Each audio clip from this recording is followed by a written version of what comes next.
हरे कृष्णा। श्रीमद् भागवतम छठवां स्कंद 8वां और 9वां अध्याय।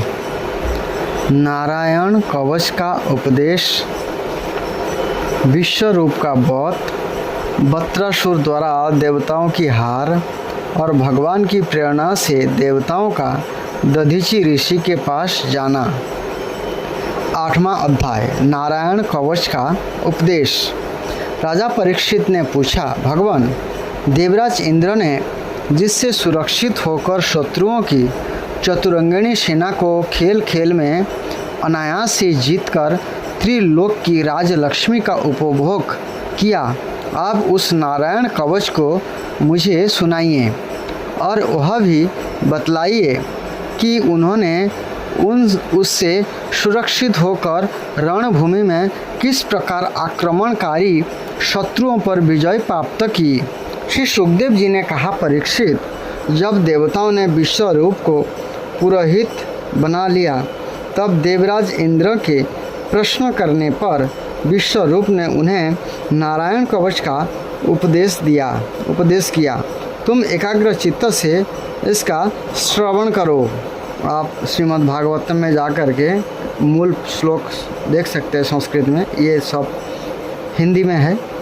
विश्वरूप ने कहा, देवराज इंद्र, भय का अवसर उपस्थित होने पर नारायण कवच धारण करके अपने शरीर की रक्षा कर लेनी चाहिए।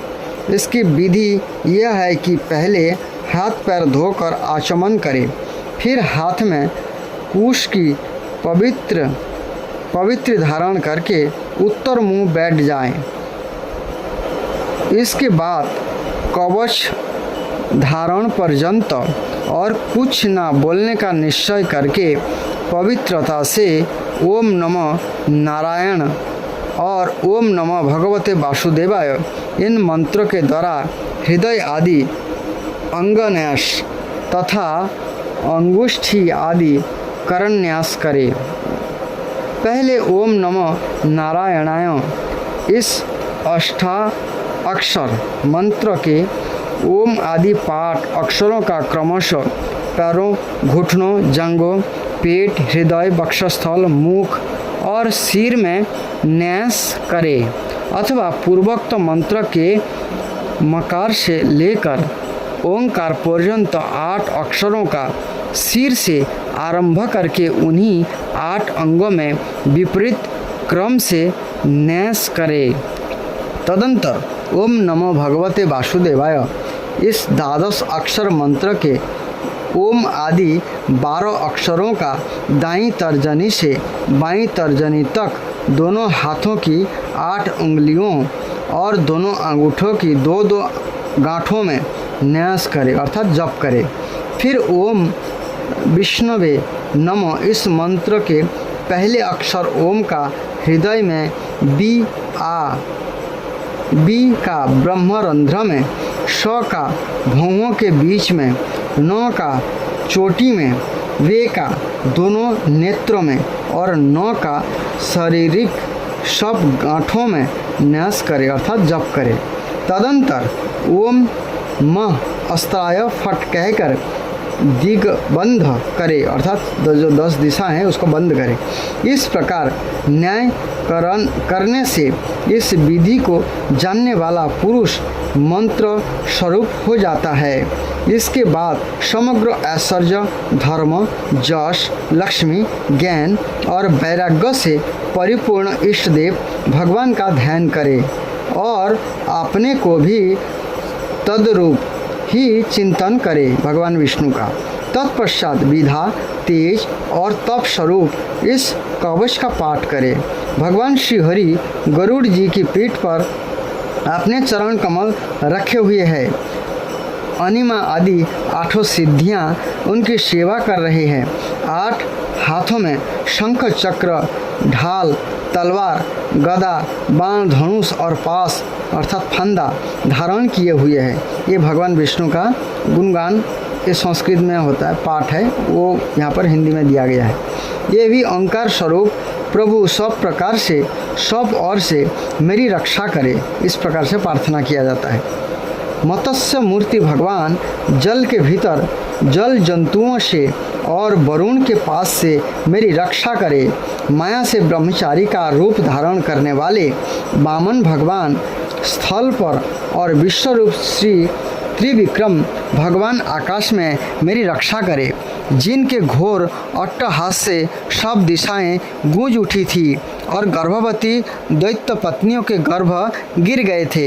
ये दैत्य जुतपतियों के शत्रु भगवान नृसिंह किले, जंगल, रणभूमि आदि विकट स्थानों में मेरी रक्षा करे। अपनी दाढ़ों पर पृथ्वी को धारण करने वाले यज्ञ मूर्ति बराह भगवान मार्ग में परशुराम जी पर्वतों के शिखरों पर और लक्ष्मण जी के सहित भारत के बड़े भाई भगवान रामचंद्र प्रभाव से समय मेरी रक्षा करे। प्रभास के समय मेरी रक्षा करे। भगवान नारायण मारण, मोहन आदि भयंकर अभिचारों और सब प्रकार के प्रमादों से मेरी रक्षा करे।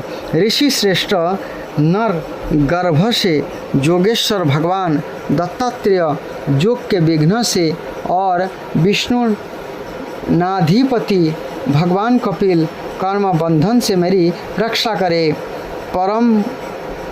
परमर्षि सनत कुमार कामदेव से हयग्रीव भगवान मार्ग में चलते समय देव मूर्तियों को नमस्कार आदि न करने के अपराध से देवर्षि नारद सेवा अपराध से और भगवान कच्छप सब प्रकार के नरकों से मेरी रक्षा करे। भगवान धन्वंतरी कुपथ्य से जितेंद्रिय भगवान ऋषभ देव सुख दुख आदि भयदायक द्वंद्वों से यज्ञ भगवान लोकपवाद से बलराम जी मनुष्यकृत कष्ट से और श्री शेष जी क्रोधवश नामक सर्प के गण से मेरी रक्षा कर। भगवान श्री कृष्ण द्वैपायन व्यास जी अज्ञान से तथा बुद्धदेव पाखंडियों से और प्रमाद से मेरी रक्षा करे। धर्म रक्षा के लिए महान अवतार धारण करने वाले भगवान कल्कि पाप बहुल कलिकाल के दोषों से मेरी रक्षा करे। प्रातःकाल भगवान केशव अपनी गदा लेकर कुछ दिन चढ़कर आने पर भगवान गोविंद अपनी बांसुरी लेकर, दोपहर के पहले भगवान नारायण अपनी तीक्ष्ण शक्ति लेकर और दोपहर को भगवान विष्णु चक्र राज सुदर्शन लेकर मेरी रक्षा करे। तीसरे पहर में भगवान मधुसूदन अपना प्रचंड धनुष लेकर मेरी रक्षा करे। सायंकाल में ब्रह्मा आदि त्रिमूर्तिधारी माधव, सूर्यास्त के बाद ऋषिकेश, अर्धरात्रि के पूर्व तथा अर्धरात्रि के समय अकेले भगवान पद्मनाभ मेरी रक्षा करे। रात्रि के पिछले प्रहर में श्री वत्स लांछन श्री हरि, उषा काल में खड्गधारी भगवान जनार्दन, सूर्योदय के पूर्व श्री दामोदर और संपूर्ण संध्याओं में कालमूर्ति भगवान विश्वेश्वर मेरी रक्षा करे। सुदर्शन आपका आकार चक्र रथ के पहिए की तरह है। आपके किनारों का भाग प्रलयकालीन अग्नि के समान अत्यंत तीव्र है। आप भगवान की प्रेरणा से सब और घूमते रहते हैं। जैसे आग वायु की सहायता से सूखे घास फूस को जला डालती है, वैसे ही आप हमारी शत्रु सेना को शीघ्र से शीघ्र जला दीजिए। कामोद की गदा आपसे छूटने वाली चिंगारियों का स्पर्श वज्र के समान असह्य है। आप भगवान अजित की प्रिया है और मैं उनका सेवक हूँ, इसलिए आप कुष्मांड, विनायक, यक्ष, राक्षस, भूत और प्रेत आदि ग्रहों को अभी कुचल डालिए तथा मेरे शत्रुओं को चूर चूर कर दीजिए। शंख श्रेष्ठ, आप भगवान श्री कृष्ण के फूंकने से भयंकर शब्द करके मेरे शत्रुओं का दिल दहला दीजिए। एवं जातुधान, प्रमोद, प्रेत, मातृका, पिशाच तथा ब्रह्म राक्षस आदि भयावन प्राणियों को यहाँ से झटपट भगा दीजिए। भगवान की प्यारी तलवार आपकी धार बहुत तीक्ष्ण है। आप भगवान की प्रेरणा से मेरे शत्रुओं को छिन्न भिन्न कर दीजिए। भगवान की प्यारी ढाल आप में सैकड़ों चंद्राकार मंडल है। आप पाप दृष्टि पापात्मा शत्रुओं की आंखें बंद कर दीजिए और उन्हें सदा के लिए अंधा बना दीजिए। सूर्य आदि ग्रह, धूमकेतु तथा पुच्छ लतारे आदि केतु, दृष्ट मनुष्य, सर्प आदि रेंगने वाले जंतु, दाढ़ों वाले हिंसक पशु, भूत प्रेत आदि तथा पापी प्राणियों से हमें जो जो भय हो और जो हमारे मंगल के विरोधी हो, ये सभी भगवान के नाम रूप तथा आयुधों का कीर्तन करने से तत्काल नष्ट हो जाए।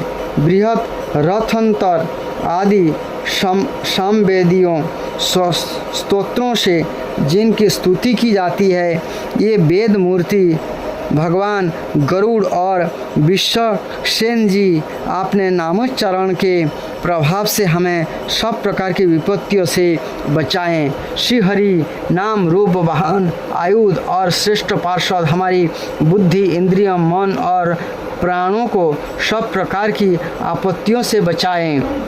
जितना भी कार्य अथवा कारण स्वरूप जगत है वह वास्तव में भगवान भी है। इस सत्य के प्रभाव से हमारे सारे उपद्रव नष्ट हो जाए। जो लोग ब्रह्म और आत्मा की एकता का अनुभव कर चुके हैं, उनकी दृष्टि में भगवान स्वरूप समस्त विकल्पों भेदों से रहित है।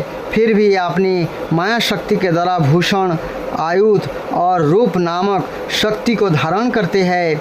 यह बात निश्चित रूप से सत्य है। इस कारण सर्वज्ञ सर्वव्यापक भगवान श्री हरि सदा सर्वत्र सब स्वरूपों से हमारी रक्षा करे।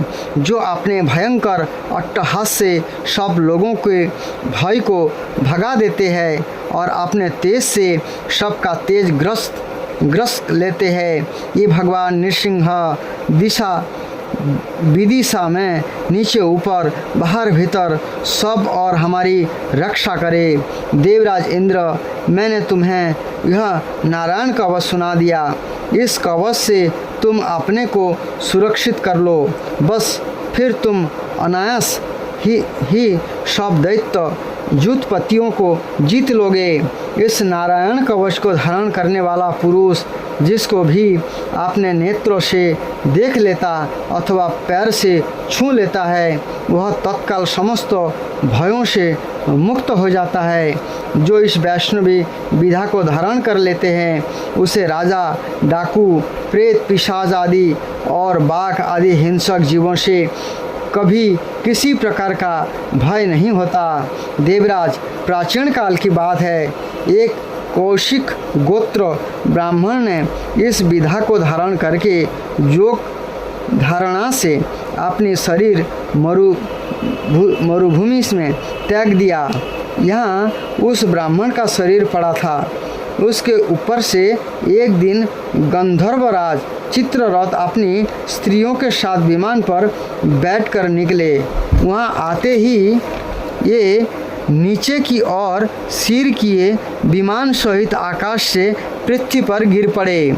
इस घटना से उनके आश्चर्य की सीमा ना रही। तब उन्हें बालखिल्य मुनियों ने बताया कि वह नारायण कवच धारण करने का प्रभाव है। तब उन्होंने उस ब्राह्मण देवता की हड्डियों को ले जाकर पूर्ववाहिनी सरस्वती नदी में प्रवाहित कर दिया और फिर स्नान करके ये अपने लोकों को गए।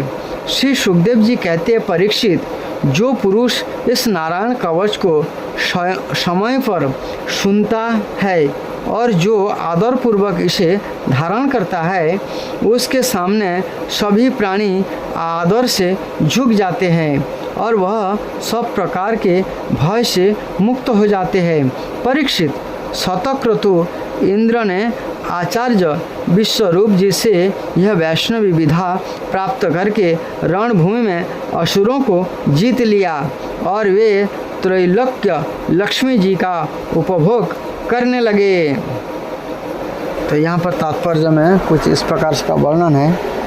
32 प्रकार के सेवा परार्थ माने गए हैं। सवारी पर चढ़कर अथवा पैरों में खड़ाऊं पहनकर श्री भगवान के मंदिर में जाना, रथ यात्रा, जन्माष्टमी आदि उत्सवों का ना करना या उनके दर्शन ना करना, शिव मूर्ति के दर्शन करके प्रणाम ना करना, अशुचि अवस्था में दर्शन करना, एक हाथ से प्रणाम करना, परिक्रमा करते समय भगवान के सामने आकर कुछ ना रुककर फिर परिक्रमा करना अथवा केवल सामने ही परिक्रमा करते रहना, श्री भगवान के श्री विग्रह के सामने पैर प्रसार कर बैठना, भगवान के श्री विग्रह के सामने दोनों घुटनों को ऊंचा करके उनको हाथों से लपेट कर बैठ जाना, श्री भगवान के श्री विग्रह के सामने सोना, भगवान के श्री विग्रह के सामने भोजन करना, श्री भगवान के श्री विग्रह के सामने झूठ बोलना, श्री भगवान के श्री विग्रह के सामने जोर से बोलना, श्री भगवान के श्री विग्रह के सामने आपस में बातचीत करना, ये सब अपराध में आता है। श्री भगवान के श्री विग्रह के सामने चिल्लाना, श्री भगवान के श्री विग्रह के सामने कलह करना अर्थात झगड़ा करना, श्री भगवान के श्री विग्रह के सामने किसी को पीड़ा देना, श्री भगवान के श्री विग्रह के सामने किसी पर अनुग्रह करना, श्री भगवान के श्री विग्रह के सामने किसी को निष्ठुर वचन बोलना, श्री भगवान के श्री विग्रह के सामने कंबल से सारा शरीर ढक लेना, भगवान के श्री विग्रह के सामने दूसरे की निंदा करना, श्री भगवान के श्री विग्रह के सामने दूसरों की स्तुति करना, भगवान के श्री विग्रह के सामने अश्लील शब्द बोलना, श्री भगवान के श्री विग्रह के सामने अधो वायु का त्याग करना अर्थात वायु का त्याग करना, बिना किसी भी वस्तु का खाना पीना, जिस ऋतु में जो फल हो उसे सबसे पहले भगवान को ना चढ़ाना, किसी साग या फल आदि के अगले भाग को छोड़कर भगवान के व्यंजन आदि के लिए देना अर्थात पहले जो होता है पहले भगवान को देना, श्री भगवान के श्री विग्रह को पीठ देकर बैठना अर्थात भगवान की तरफ पीठ करके बैठना, श्री भगवान के श्री विग्रह के सामने दूसरे किसी को भी प्रणाम करना है, भगवान के सामने किसी को भी नहीं प्रणाम करना चाहिए, गुरु को भी नहीं प्रणाम करना चाहिए जब पट खुला रहता है, गुरुदेव की अभ्यर्थना कुशल प्रश्नों और उनका स्तवन ना करना मतलब गुरु का गुणगान करना चाहिए भगवान के सामने, अपने मुख से अपनी प्रशंसा करना मतलब खुद का प्रशंसा करना भगवान के सामने, किसी भी देवताओं की निंदा करना, किसी का भी हमें यहाँ तो देवता की बताया गया है ऐसे किसी का भी निंदा नहीं करना चाहिए। इस प्रकार से 32 प्रकार के सेवा अपराध माने गए, ये सेवा अपराध है। इस प्रकार से हमें भगवान के सामने अपराध नहीं करनी चाहिए, ऐसे तो अपराध करनी नहीं चाहिए लेकिन विशेष करके भगवान शिव विग्रह के सामने तो करना ही नहीं चाहिए सब। 9वां अध्याय विश्व रूप का वध, बत्रासुर द्वारा देवताओं की हार और भगवान की प्रेरणा से देवताओं को दधीचि ऋषियों के पास जाना। ये सब प्रसंग सुनिए। श्री सुखदेव जी कहते हैं, परीक्षित, हमने सुना है कि विश्व रूप के 3 सिर थे। वे एक मुंह से सोमरस तथा दूसरे से सुरा पीते थे और तीसरे से अन्न खाते थे। उनके पिता त्वष्टा आदि 12 आदित्य देवता थे, इसलिए वे यज्ञ के समय प्रत्यक्ष रूप में ऊंचे स्वर से बोलकर बड़े विनय के साथ देवताओं को आहुति देते थे। साथ ही वे छिप छिप कर असुरों को भी आहुति दिया करते थे। उनकी माता असुर कुल की थी, इसलिए मातृ स्नेह के वशीभूत होकर यज्ञ करते समय उस प्रकार असुरों को भाग पहुंचाया करते थे। देवराज इंद्र ने देखा कि इस प्रकार ये देवताओं का अपराध और धर्म की ओर में कपट कर रहे हैं। इससे इंद्र डर गए और क्रोध में भरकर उन्हें बड़ी फुर्ती से उनके तीनों सिर काट लिए। विश्वरूप का सोमरस पीने वाला सिर पपीहा, सुरापान करने वाला गौरैया और अन्न खाने वाला तीतर हो गया। इंद्र चाहते तो विश्वरूप के वध से लगी हुई हत्या को दूर कर सकते थे, परंतु उन्होंने ऐसा करना उचित न समझा, वरं हाथ जोड़कर उसे स्वीकार कर लिया तथा 1 वर्ष तक उससे छूटने का कोई उपाय नहीं किया। तदंतर सब लोगों के सामने अपनी शुद्धि प्रकट करने के लिए उन्होंने अपनी ब्रह्म हत्या को 4 हिस्सों में बांटकर पृथ्वी, जल, वृक्ष और स्त्री को दे दिया। परीक्षित, पृथ्वी ने बदले में यह वरदान लेकर कि जहाँ कहीं गड्ढा होगा वो समय पर अपने आप भर जाएगा। इंद्र की ब्रह्म हत्या का चतुर्थांश स्वीकार कर लिया। वही ब्रह्म हत्या पृथ्वी में कहीं कहीं ऊपर उस ऊसर के रूप में दिखाई पड़ती है। दूसरा चतुर्थांश वृक्ष ने लिया। उन्हें यह वर मिला कि उनका कोई हिस्सा काट जाने पर फिर जम जाएगा अर्थात उग जाएगा। उनमें आप भी गोंद के रूप में ब्रह्म हत्या दिखाई पड़ती है। जैसे पेड़ से गोंद निकालता है, वो ब्रह्म हत्या का पाप माना जाता है।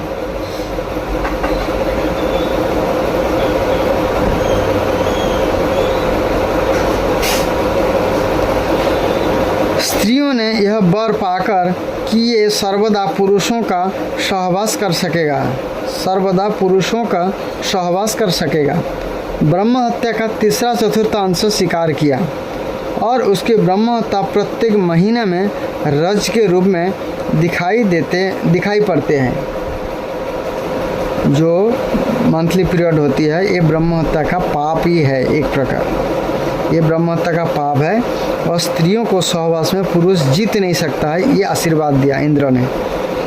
जल ने यह वर पाकर कि खर्च करते रहने पर भी निर्झर आदि के रूप में तुम्हारे बढ़ती ही होती रहेगी, अर्थात पानी निकाल लो झरना से व कुआं से तो फिर से पानी यथावत हो जाएगा।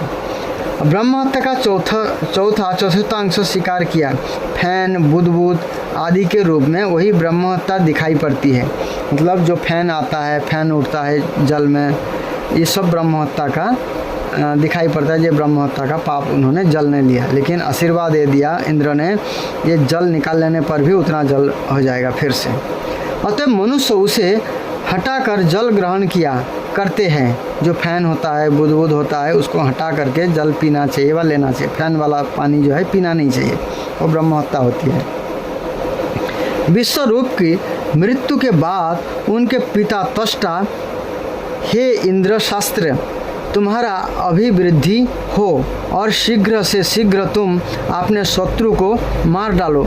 इस मंत्र से इंद्र का शत्रु उत्पन्न करने के लिए हवन करने लगे। यज्ञ समाप्त होने पर अनबाहर्य पचन नामक अग्नि अर्थात दक्षिणाग्नि से एक बड़ा भयावना दैत्य प्रकट हुआ। वो ऐसा जान पड़ता था मानो लोगों का नाश करने के लिए प्रलयकालीन विकराल काल ही प्रकट हुआ है। परीक्षित, वह प्रतिदिन अपने शरीर के सौंप और बाण के बराबर बढ़ जाया करता था। वह जले हुए पहाड़ के समान काला और बड़े डोल का था। उसके शरीर में से संध्याकालीन बादलों के समान दीप्ति निकलती रहती थी। उसके सिर के बाल और दाढ़ी मूंछ तपे हुए तांबे के समान लाल रंग के तथा नेत्र दोपहर के सूर्य के समान प्रचंड थे। चमकते हुए 3 नोकों वाले त्रिशूल को लेकर जब वह नचने, चिल्लाने और कूदने लगता था, उस समय पृथ्वी कांप उठती थी और ऐसा जान पड़ता था कि उस त्रिशूल पर उसने अंतरिक्ष को उठा रखा है। वह बार बार जम्भाई लेता था। इससे जब उसका कंदरा के समान गंभीर मुंह खुल जाता, तब जान पड़ता कि वह सारे आकाश को पी जाएगा, जीभ से सारे नक्षत्रों को चाट जाएगा और अपनी विशाल एवं विकराल दाढ़ों वाले मुंह से तीनों लोकों को निगल जाएगा। उसके भय से रूप को देखकर सब लोग डर गए और इधर उधर भागने लगे। परीक्षित त्वष्टा के तमोगुणी पुत्र ने सारे लोक को घेर लिया था। जय हो श्री श्री राधा गोपीनाथ भगवान की जय। इसी से उस पापी और अत्यंत क्रूर पुरुषों का नाम वत्रासुर पड़ा। बड़े बड़े देवता अपने अपने अनुयायियों के सहित एक साथ ही उस पर टूट पड़े तथा अपने अपने दिव्य अस्त्र शस्त्रों से प्रहार करने लगे, किंतु वत्रासुर उनके सारे अस्त्र शस्त्रों को निगल गया। अब तो देवताओं के आश्चर्यों की सीमा न रही, उनका प्रभाव जाता रहा। ये सब के सब दीनहीन और उदास हो गए। तब तथा एकाग्र चित्त से आपने हृदय में विराजमान आदि पुरुष श्री नारायण की शरण में गए। देवताओं ने भगवान से प्रार्थना की, वायु, आकाश, अग्नि, जल और पृथ्वी, ये पांचों भूत, इनसे बने हुए तीनों लोक, उनके अधिपति ब्रह्म आदि तथा हम सब देवता जिस काल से डरकर उसे पूजा सामग्री की भेंट दिया करते हैं, वही काल भगवान से भयभीत रहता है। इसलिए आप भगवान ही हमारे रक्षक है। प्रभु, आपके लिए कोई नई बात ना होने के कारण कुछ भी देखकर आप विस्मित नहीं होते। आप अपने स्वरूप के साक्षात्कार से ही सर्वथा पूर्ण काम, सम एवं शांत है। जो आपको छोड़कर किसी दूसरे की शरण लेता है, यह मूर्ख है। यह मानो कुत्तों की पूंछ पकड़कर समुद्र पार करना चाहता है। वैवत्स मनु पिछले कल्प के अंत में जिनके विशाल सिंगों में पृथ्वी पर नौका को बांधकर अनायास ही प्रलयकालीन संकट से बच गए, वे भी मत्स्य भगवान हम शरणागतों को वृत्रासुर के द्वारा उपस्थित किए हुए दुस्तर भय से अवश्य बचाएंगे।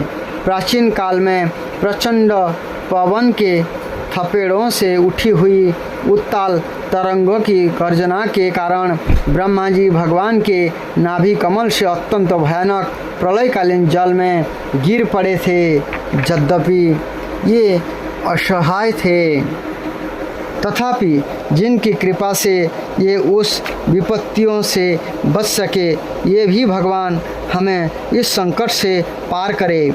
उन्हीं प्रभु ने अद्वितीय होने पर भी अपनी माया से हमारी रचना की और उन्हीं के अनुग्रह से हम लोग सृष्टि कार्य का संचालन करते हैं। यद्यपि हमारे सामने ही सब प्रकार की चेष्टाएं करा रहे हैं, तथापि हम स्वतंत्र ईश्वर है। आपने इस अभिमान के कारण हम लोग उनके स्वरूप को देख नहीं पाते।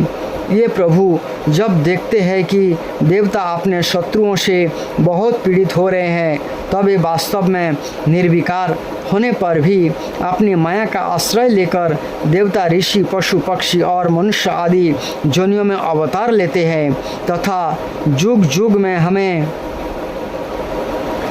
अपना समझकर हमारी रक्षा करते हैं। यही सबके आत्मा और परम आराध्य देव है। यही प्रकृति और पुरुषों से विश्व के कारण है।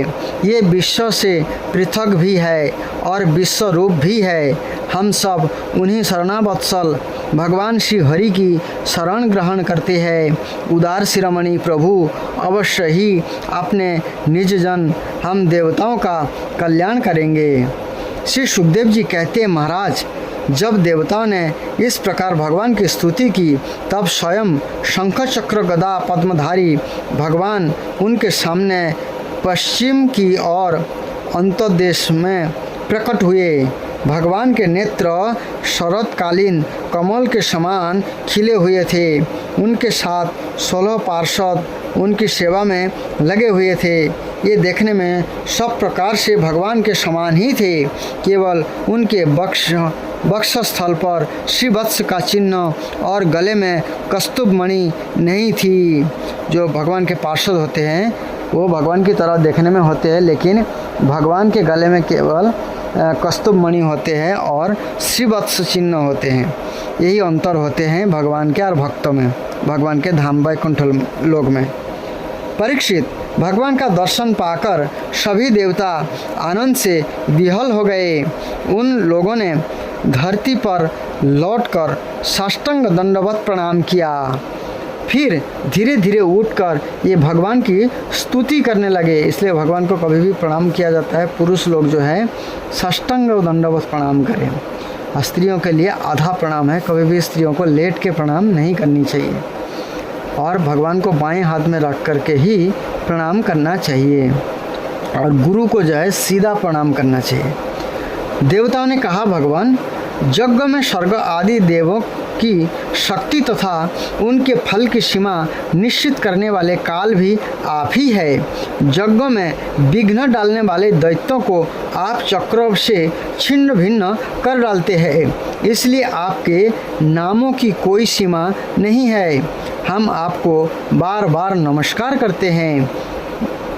विधात, सत, रज, तम इन 3 गुणों के अनुसार जो उत्तम, मध्यम और निकृष्ट गतियाँ प्राप्त होती हैं उनके नियामक आप ही है। आपके परम पद का वास्तविक स्वरूप इन कार्यरूप जगत का कोई आधुनिक प्राणी नहीं जान सकता। भगवान नारायण वासुदेव, आप आदि पुरुष, जगत के परम कारण और महापुरुष पुरुषोत्तम है। आपकी महिमा असीम है। आप परम मंगलमय, परम कल्याण स्वरूप और परम दयालु है। आप ही सारे जगत के आधार एवं अद्वितीय है। केवल आप ही सारे जगत के स्वामी है।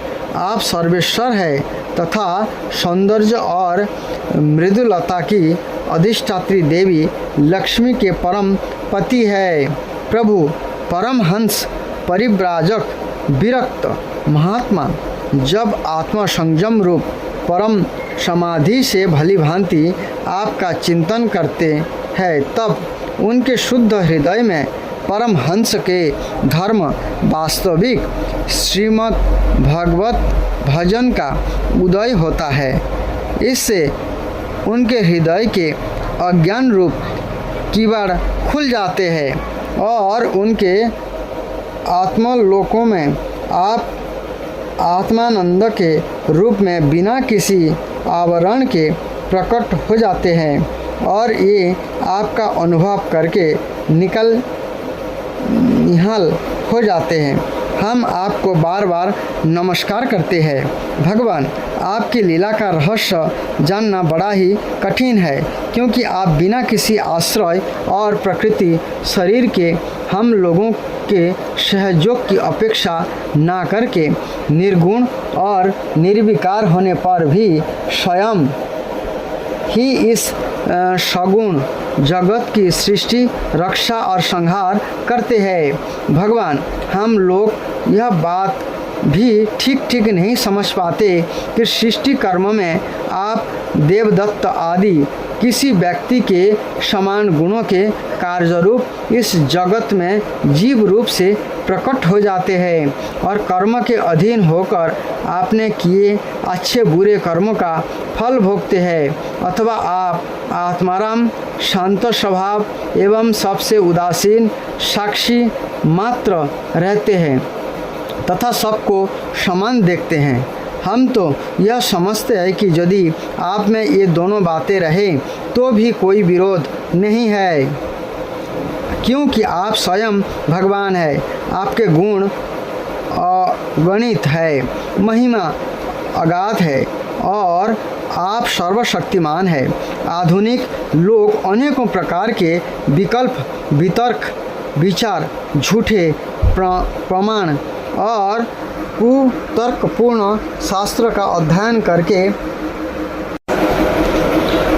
झूठे प्रणाम और कुतर्कपूर्ण शास्त्रों का अध्ययन करके अपने हृदय को दूषित कर लेते हैं और वही कारण है कि वे दुराग्रही हो जाते हैं। आप में अनेक वाद विवादें लिए अवसर ही नहीं है। आपका वास्तविक स्वरूप समस्त मायामय पदार्थों से परे केवल है। जब आप उसी में अपनी माया को छिपा लेते हैं तब ऐसी कौन सी बात है जो आप में नहीं हो सकती। इसलिए आप साधारण पुरुषों के समान कर्ता भोक्ता भी हो सकते हैं और महापुरुष के समान उदासीन भी। इसका कारण यह है कि ना तो आप में कर्तृत्व भोक्तृत्व है और ना तो उदासीनता ही। आप तो दोनों से विलक्षण अनिर्वचनीय है।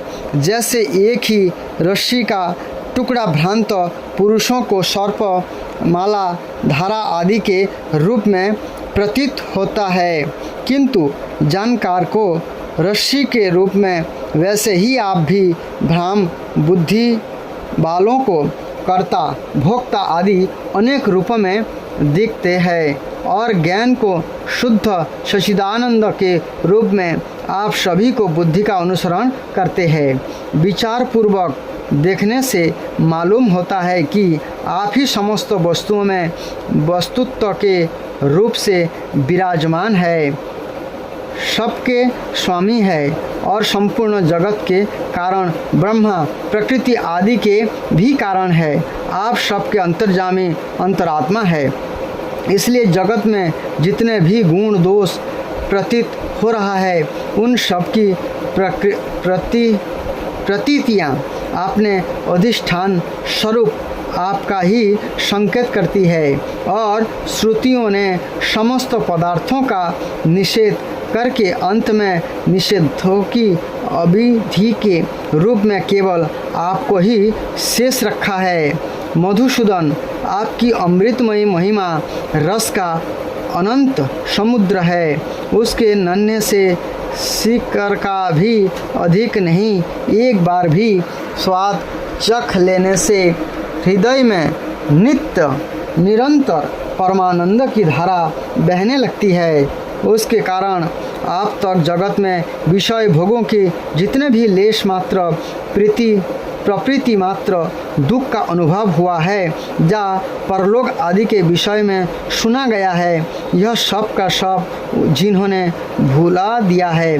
समस्त प्राणियों के परम प्रियतम हितोषी सुहृद और सर्वात्मा आप ऐश्वर्य निधि परमेश्वर में जो अपने मन को नित्य निरंतर लगाए रखते हैं और आपके चिंतन का ही सुख लूटते रहते हैं, ये आपके अंतर्जामी परम भक्त पुरुष ही आपने स्वार्थ और परमार्थ में निपुण है। मधुसूदन, आपके ये प्यारे और सुहृद भक्तजन भला आपके चरण कमलों का सेवन कैसे त्याग कर सकते हैं, जिससे जन्म मृत्यु रूप संसार के चक्र से सदा के लिए छुटकारा मिल जाता है। प्रभु, आप त्रिलोकी के आत्मा और आश्रय है। आपने 3 पगों से सारे जगत को नाप लिया था और आप ही तीनों लोकों के संचालक है। आपकी महिमा त्रिलोकी का मन हरण करने वाली है। इसमें संदेह नहीं कि दैत्य दानव आदि असुर भी आपकी ही विभूतियाँ हैं, तथापि वह उनकी उन्नति का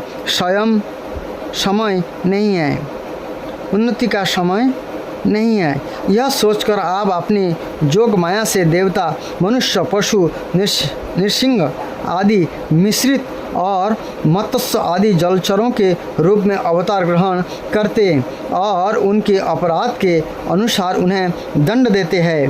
दंडाधारी प्रभु यदि जांचे तो आप इन्हीं असुरों के समान इस वित्रासुर का भी नाश कर डालिए। भगवान, आप हमारे पितामह सब कुछ है। हम आपके निज जन है और निरंतर आपके सामने सिर झुकाए रहते हैं। आपके चरण कमलों का ध्यान करते करते हमारा हृदय उन्हीं के प्रेम बंधन से बांध गया है। आपने हमारे सामने अपना दिव्य गुण से युक्त साकार शिव विग्रह प्रकट करके हमें अपनाए हैं। इसलिए प्रभु, हम आपसे यह प्रार्थना करते हैं कि आप अपनी दया भरी विषाद सुंदर और शीतल मुस्कान युक्त चितवन से तथा अपने मुखारबिंद से टपकते हुए मनोहर वाणी रूप सुमधुर बिंदु से हमारा हृदय का ताप शांत कीजिए, हमारे अंतर की जलन बुझाइए। प्रभु, जिस प्रकार अग्नि की ही अंशभूत चिंगारियाँ आदि अग्नि को प्रकाशित करने में असमर्थ है, वैसे ही हम भी आपके अपना कोई भी स्वार्थ परमार्थ निवेदन करने में असमर्थ है। आपसे भला कहना ही क्या है, क्योंकि आप संपूर्ण जगत की उत्पत्ति, स्थिति और लय करने वाली दिव्य माया के साथ विनोद करते रहते हैं तथा समस्त जीवों के अंतःकरण में ब्रह्म और अंतर्जामी के रूप में विराजमान रहते हैं। केवल इतना ही नहीं, आपने उनके बाहर भी प्रकृति के रूप से आप ही विराजमान है।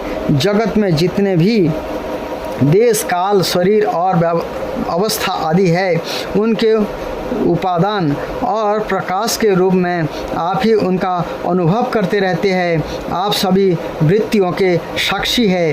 आप आकाश के समान सर्वगत है, निर्लिप्त है। आप स्वयं परब्रह्म परमात्मा है।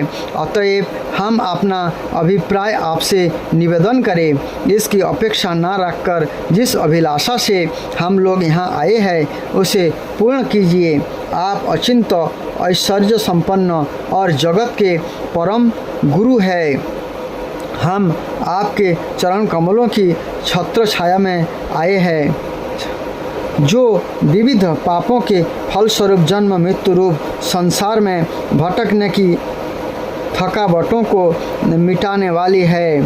सर्वशक्तिमान श्री कृष्ण वित्रासुर ने हमारे प्रभाव और अस्त्र शस्त्रों को तो निगल ही लिया है, आप यह तीनों लोगों को भी ग्रास रहा है। आप उसे मार डालिए। प्रभु, आप शुद्ध स्वरूप, हृदय स्थित, शुद्ध ज्योतिर्मय, आकाश सबके साक्षी, अनादि अनंत और उज्जवल कीर्ति संपन्न है।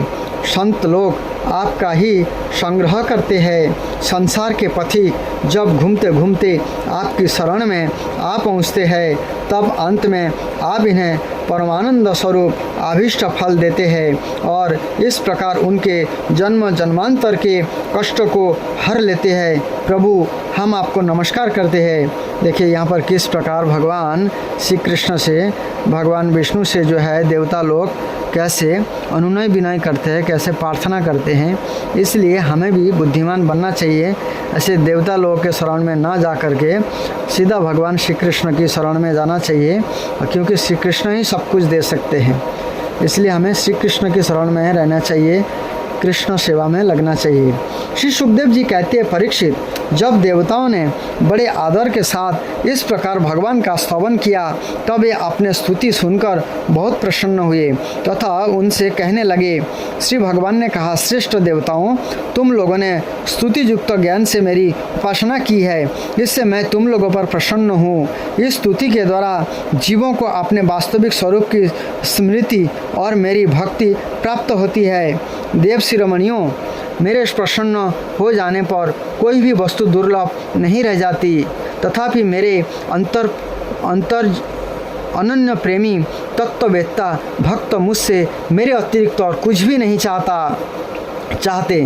देखिए, भगवान कहते हैं जो मेरा भक्त होते हैं मेरे के अलावा और कुछ भी नहीं चाहते। लेकिन हम तो संसार में रहते हैं, बहुत सारे बड़े बड़े लिस्ट होते हैं, ये चाहिए, लेकिन वो भक्ति नहीं है, वो बनियागिरी है।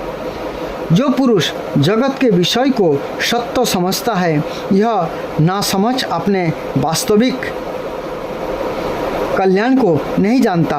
वही कारण है कि वह विषय चाहता है, परंतु यदि कोई जानकर इसे उसकी इच्छित वस्तु दे देता है तो वह भी वैसा ही नासमझ है। देखिए, भगवान कहते हैं जो जानकर भी उसके वही विषय को दे देता है वो भी नासमझ है, देने वाला भी नासमझ है, क्योंकि वो उनके हित के लिए नहीं है। इसलिए भगवान जो है भौतिक चीज़ें नहीं देते हैं। भगवान कहते हैं आमी विज्ञ यही मूर्खे विषय कहने दीबो सचरणामृत दिया विषय भुलाइबो।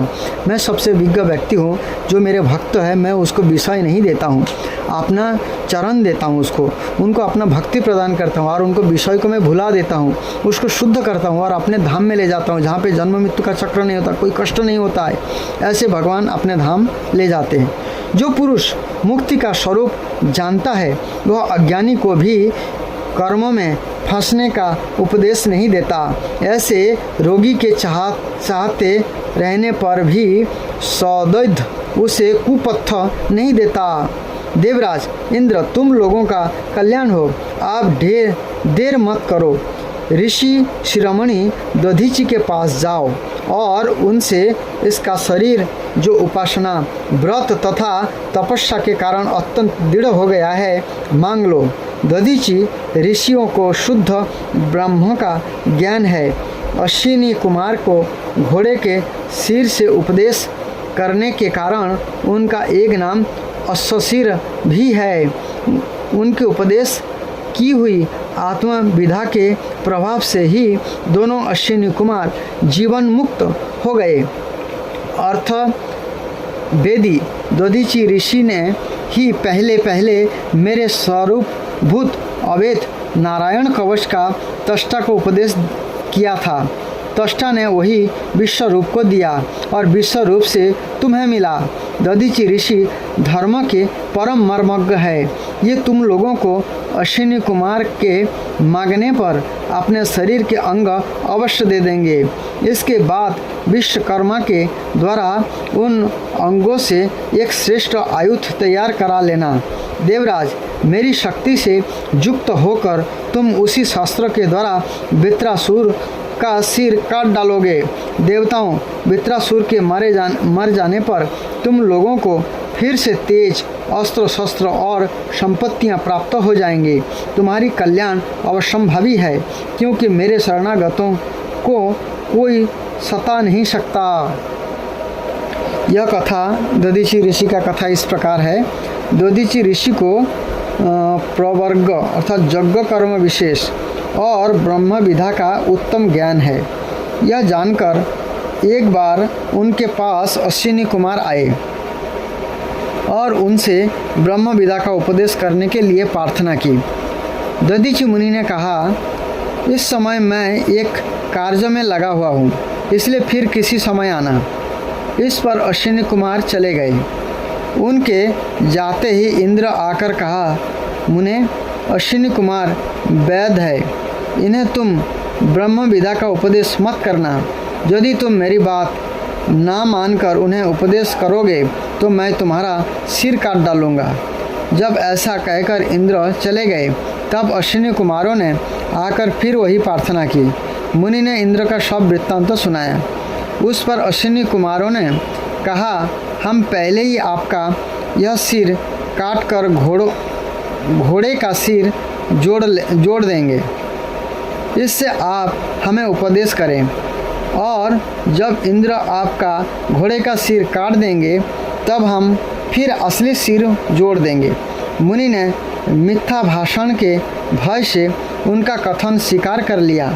इस प्रकार अश्वमुख से उपदेश की जाने के कारण ब्रह्म विद्या का नाम अश्वशिरा पड़ा।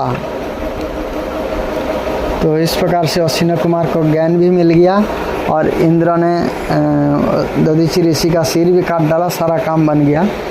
इस प्रकार से कथा है, बहुत से पुराणों में अलग अलग कथा है। आप लोग इस प्रकार से हमारे साथ जुड़े रहिए, सुनते रहिए, शास्त्रों का लाभ उठाते रहिए। कथा सुनने से भगवान के प्रति प्रेम बढ़ता है। यही हमारा जीवन का उद्देश्य है, कृष्ण से प्रेम करना, कृष्ण के साथ जुड़े रहना और कृष्ण की सेवा करना, इस संसार से निकालना, अपने आप को संसार से निकाल लेना, यही हमारा मेन उद्देश्य है और यही जीवन की सफलता है। हरे कृष्ण।